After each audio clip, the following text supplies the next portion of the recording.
Push your care, push your burdens aside, erase everything inside and leave just one thing on your.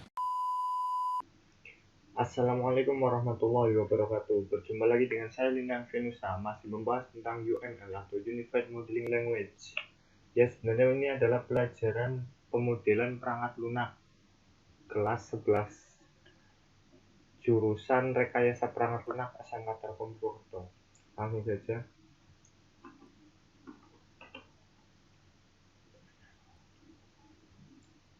Pertama, kita akan membahas activity diagram. Activity diagram adalah versi UML untuk sebuah flowchart.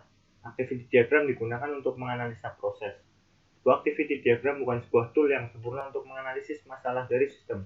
Sebagai tool untuk menganalisis, pemrogram tidak ingin untuk memecahkan masalah di level teknis dengan membuat kelas, tetapi dengan menggunakan activity diagram untuk mengerti masalah dan menyaring proses yang terdapat di dalam sistem. Simbol-simbol activity diagram adalah sebagai berikut. Ya, gambar pertama adalah gambar activity, yaitu memperlihatkan bagaimana masing-masing kelas antarmuka saling berinteraksi satu sama lain. Yang kedua ada gambar action, yaitu state dari sistem yang mencerminkan eksekusi dari suatu aksi. Yang ketiga ada initial node, bagaimana objek dibentuk atau diawali. Selanjutnya ada activity final node, bagaimana objek dibentuk dan dihancurkan. Yang terakhir ada fork node, yaitu satu aliran pada tahap tertentu berubah menjadi beberapa aliran. Fungsi activity diagram yaitu menggambarkan proses bisnis dan urutan aktivitas dalam sebuah proses.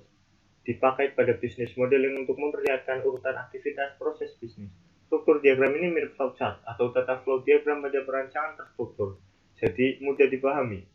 Sangat bermanfaat apabila kita membuat diagram ini terlebih dahulu dalam memodelkan sebuah proses untuk membantu memahami proses secara keseluruhan. Activity diagram dibuat berdasarkan sebuah atau beberapa use case pada use case diagram.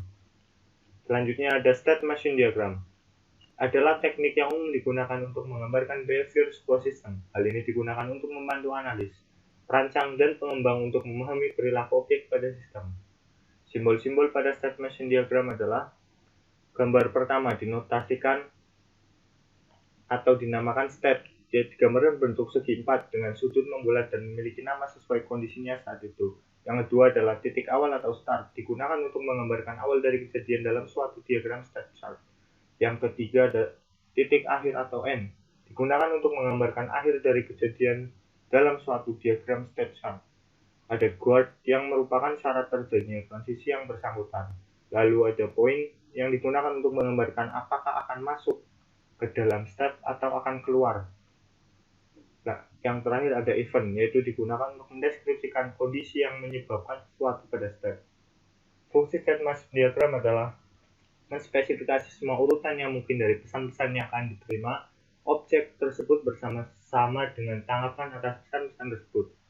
Lalu diagram state menggambarkan transisi dan perubahan keadaan suatu objek dalam sistem sebagai akibat dari stimuli yang diterima.